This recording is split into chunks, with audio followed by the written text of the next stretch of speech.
이 호나우도 네. 이 호나우도 문제가 있습니다. 포르투갈 호나우도 얘기하는 유벤투스가 유벤투스 가짜 뉴스인데요. 네. 포르투갈에 있는 리스본과 본인의 고향 섬에 있는 호텔을 개조해서 이 치료를 위한 진료소로 제공을 하겠다 그랬는데 가짜 뉴스. 역시 호날두는 날강도였다. 아니 근데 그 호나우두가 그 뉴스를 전파하지는 않았을 거 아니에요. 처음에. 근데 이 스페인에 있는 신문이 이것을 이야기를 했는데 정작 포르투갈에 있는 이 페이크 뉴스로 확인하는 기자가 취재를 했는데 사실이 아닌 걸로 밝혀졌는데 아, 그래요? 더 나쁜 것은 예. 호나우두 자신은 노 코멘트를 하고 있답니다. 그래요? 최일구의 허리케인 라디오. 무거운 녀석들 가벼운 뉴스는 가라. 무게 있는 뉴스만 골라서 서빙해드립니다. 무거운 녀석들! 무게 있는 뉴스 전해줄 무거운 녀석 두 분 나왔습니다. 뚱커벨 인사이트 K 배종찬 소장 어서 오세요. 안녕하십니까? 뚱블리 시사 전문 정상훈 기자 나왔습니다. 네, 안녕하십니까? 지금 스튜디오 테이블 위에 마이크가 되게 많죠. 네, 누가 나오시나요? 예, 이따가 3시에 트로트 신동 전유진 양이 유벤져스 분들하고 함께 나옵니다. 그래서 미리 지금 마이크를 저희가 설치했는데 네. 한 몇 개입니까? 둘, 여섯, 한 8개나 되네. 예. 저는 무슨 기자회견장인 줄 알았어요. 기자들은 안 옵니다. 네. 보도 자료는 내려고 해요. 기자 여기 무겁당의 왔습니다. 네. 공약 발표인 줄 알았는데. 네. 자, 청취자 여러분 잘 듣고 계시면 무게 있는 퀴즈 금세 답 알 수 계십니다. 지금부터 무거운 두 분이 전해줄 무거운 뉴스 잘 들어보시기 바랍니다. 어제 한국은행이 기준금리 0.5% 낮췄어요. 네. 이게 사상 첫 0.75%입니다. 네. 무려 0.5%포인트 기존에 1.25였죠. 그죠? 1.25%를 0.5%포인트 내려서 0.75%. 0.75 강조하시네요. 사실 이 밑줄 쫙 쳐야 되고요. 네. 이거 정말 별 1,000만 개로도 모자랄 것 같고 한 8천만 개는 내야 될 것 같습니다. 0.75. 예, 우리가 그 금리가 아주 높았을 때 그 고금리 시대에 사셨지 않습니까? 우리 일구행님께서. 네, 그때 그랬죠. 정말 열심히 적응하면 집착만 가능했을 정도로 저축이 정말 거의 유일한 가장 좋은 재테크 수단이었었는데 이제는 이 적금 금리 사실 큰 기대를 할 수밖에 없는 그래서 0%대 금리가 적용되는 예금 상품이 적금 상품이 나오게 생겼다. 예. 이런 이야기가 나오고 있습니다. 이랬던 이유 중에 하나는 미국 연준에서 이 코로나19의 여파가 크게 미치기 때문에 이른바 빅컷 무려 1%포인트 그렇죠. 1%포인트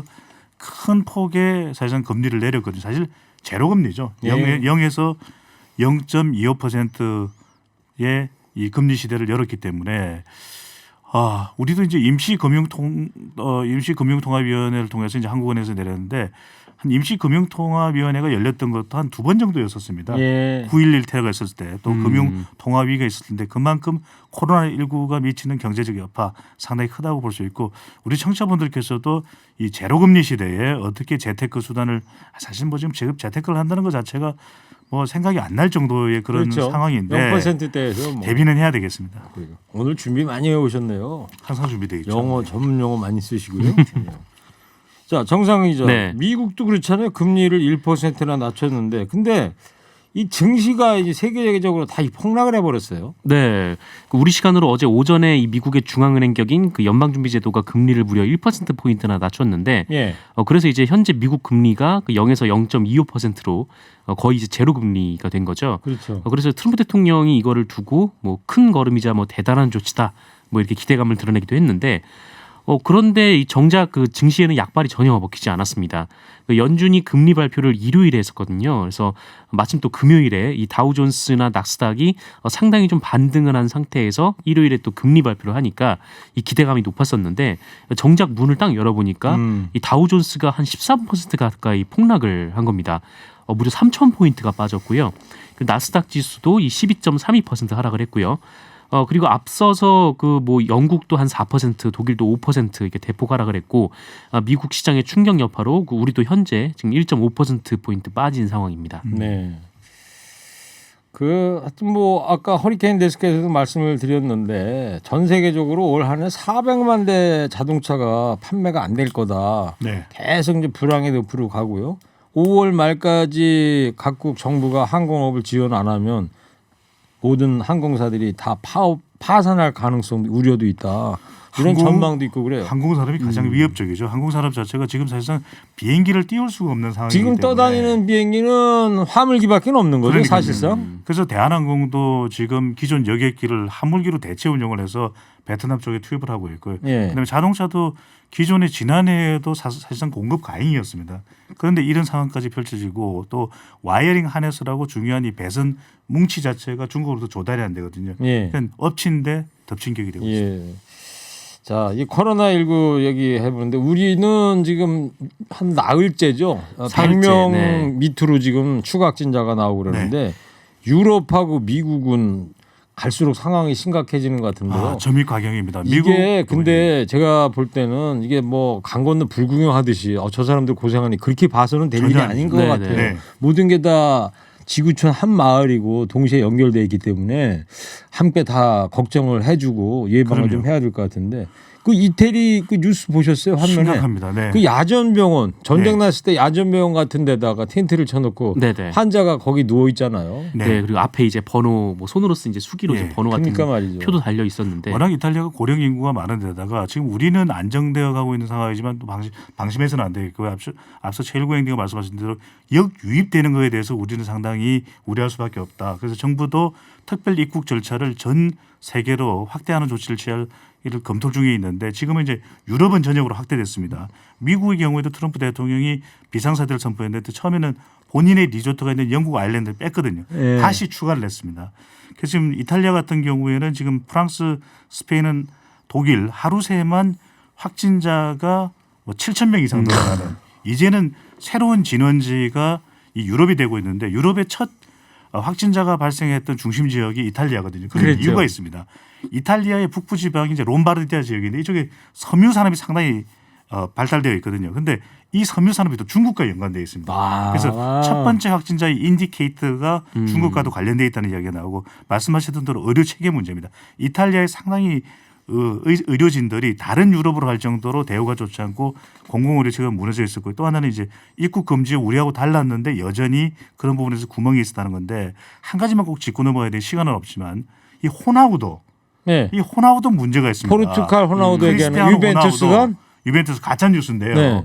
본인의 이 포르투갈에 있는 포르투갈에 있는 리스본과 본인의 고향 섬에 있는 호텔을 개조해서 이 치료를 위한 진료소로 제공을 하겠다 그랬는데 가짜 뉴스였습니다. 그래요? 예. 한국에서도 몇몇 신문이 확인을 했는데 가짜 뉴스. 역시 호날두는 날강도였다. 아니 근데 그 호나우두가 그 뉴스를 전파하지는 않았을 거 아니에요 처음에. 근데 이 마르카라고 하는 유력 이 스페인에 있는 신문이 이것을 이야기를 했는데 정작 포르투갈에 있는 이 페이크 뉴스로 확인하는 기자가 취재를 했는데 사실이 아닌 걸로 밝혀졌는데 그래요? 더 나쁜 것은 예. 호나우두 자신은 노 코멘트를 하고 있답니다. 그래요? 네. 그거 좀 희한하네요. 그 오늘 교육부가 조금 전에도 저 유은혜 교육부 장관이 이제 발표를 했는데 계약 연기했어요. 네, 그 계약 연기했는데 이제 4월 6일로 연기를 했습니다. 예. 원래는 이제 23일 날 계약을 하기로 했는데 2주 더 미뤄진 거죠. 네.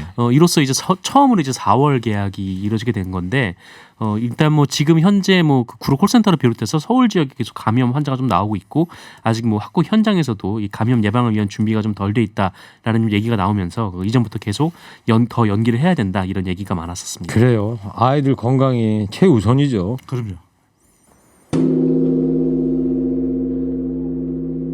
자 이제 4.15 총선 D- 며칠? 29일이죠. 29죠. 네.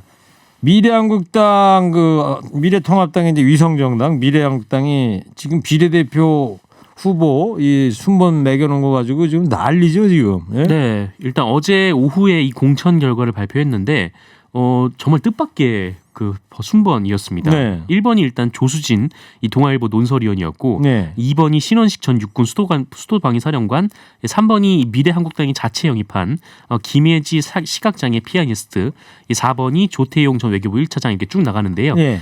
문제는 이 미래한국당에서 이 미래통합당의 역입 인사들을 모두 당선권 밖으로 밀어놨다. 예. 라는 겁니다. 그래서 대표적으로 그 윤봉길 의사의 장녀 그 윤주경 전 독립기념관장이 미래통합당으로서는 중요한 인재 영입이었는데 이 상위권 순번이 그래서 예정돼 있다라고 보도가 쭉 나왔습니다만 네.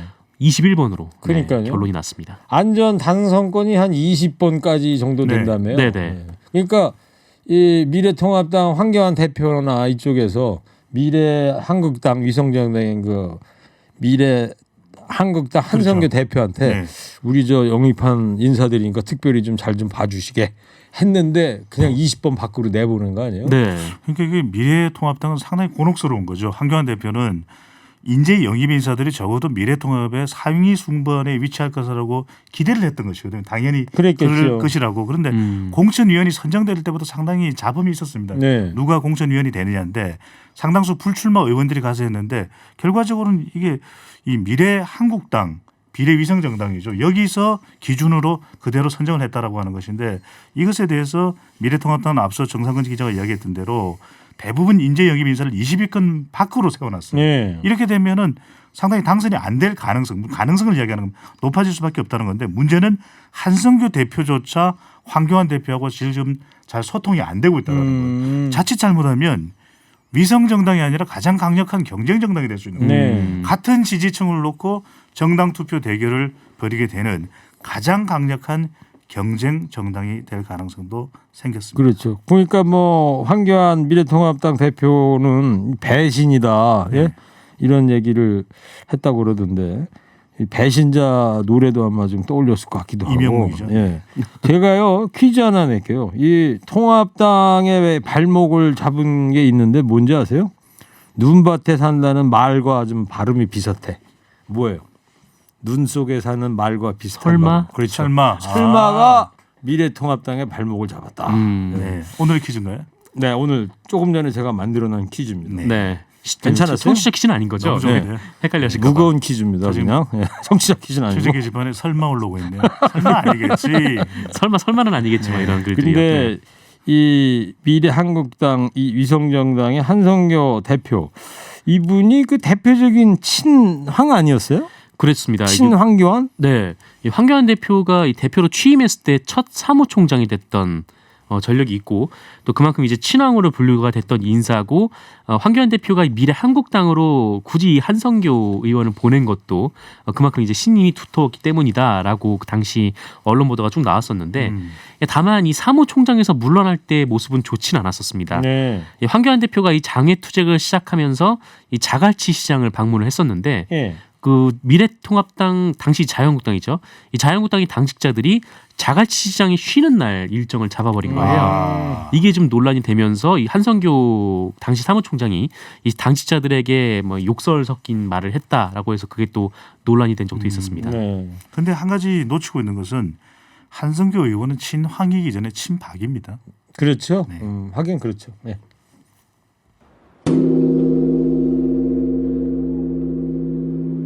네, 저는 헐ken 라디오 앵커 DJ 최일구고요. 인사이트 K 배종찬 소장, 시사 전문 뚱블리 정상근 기자 함께하고 있습니다.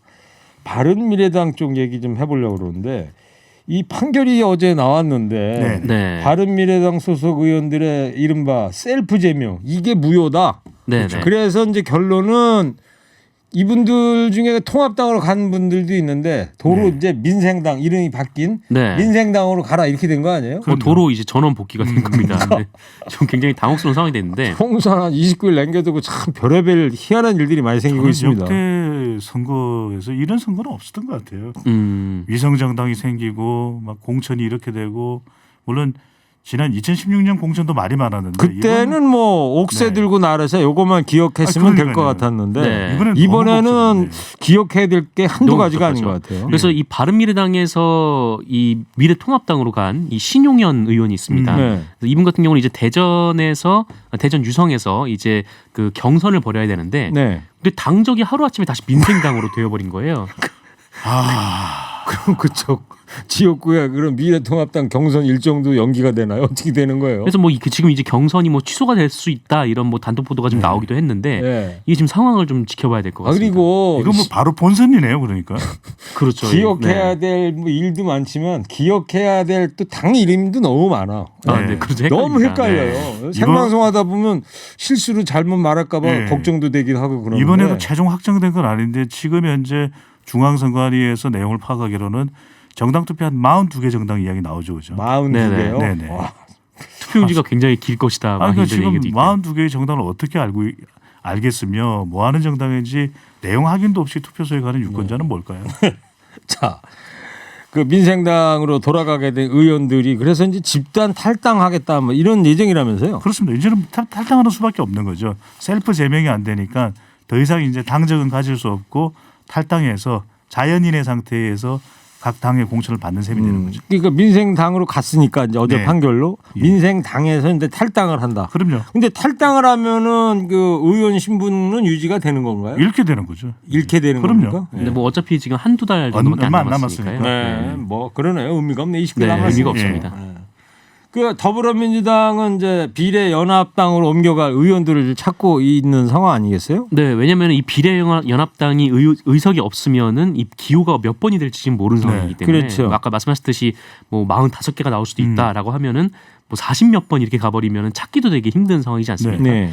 그래서 이제 민주당에서는 이제 의원들을 그러니까 불출마 선언한 의원들을 이제 그쪽으로 보내서 이제 기호를 끌어올리겠다 뭐 이런 생각을 가지고 있는 것 같고 네. 그리고 이제 그 이해찬 대표하고 뭐 윤호중 사무총장이 뭐 직접 이제 불출마한 의원들을 찾아가서 지금 오찬을 식사를 하고 했다는 있다. 얘기죠. 네. 이런 얘기가 지금 나오고 있습니다. 그러니까 이게 이 현역 의원들 불출마 의원들을 이 비례연합당 비례위성당으로 이제 보내야만이 네. 앞부분에 이제 기호도 배정받을 뿐더러 네. 한 대여섯 명은 가야 된다며요. 투표용지 위로 올라가는 거죠. 그래야지 또 이제 앞번호도 받을 뿐더러 또 하나는 이달 말에 지원되는 정부 선거지원금. 국고 보조금이잖아요. 네네. 이것도 액수가 달라진대네. 달라지죠. 5명인가를 기준으로 해서. 그럼요. 달라지죠. 오, 참. 여러 가지 이유가 있습니다. 순번의 이유 또 지원의 이유, 금전적 지원의 이유. 네. 자, 하나만 더 얘기해 보고요. 문희상 국회의장 아들 문석균 씨. 네. 워낙 이제 불출마 선언했잖아요. 아빠 찬스 뭐 이런 논란 끝에.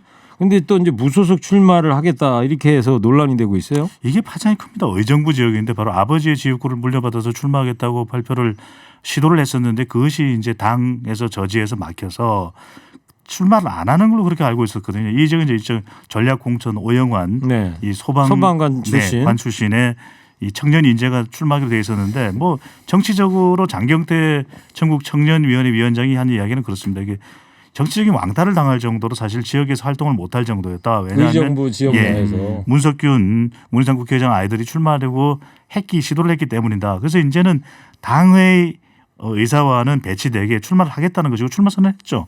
출마 선언을 한 것이죠. 본인이 직접 했어요? 출마 선언을 한 것이죠 지금. 지금 오늘 원래 출마 네네. 선언하기로 되어 있었습니다. 그런데 아직은 본인 입으로 무소속 출마 결정은 예. 아직은 안 한 걸로 근데 좀 알고 있는데. 그렇게 되는 이슈가 두 가지 있습니다. 하나는 일단은 뭐냐면 이렇게 해서 당의 뜻을 거스르고 출마하게 될 경우에 몸담았다가 당의 뜻을 거스르고 탈당해서 출마하는 경우에는 영구 제명하겠다. 이해찬 대표 그런 그렇죠. 얘기하는 이게 거죠? 있고 또 하나는 아버지 문희상 국회의장입니다. 예. 과연 이렇게 문희상 국회의장이 하면 당은 뭐가 되느냐. 아버지가 좀 주저앉혀라.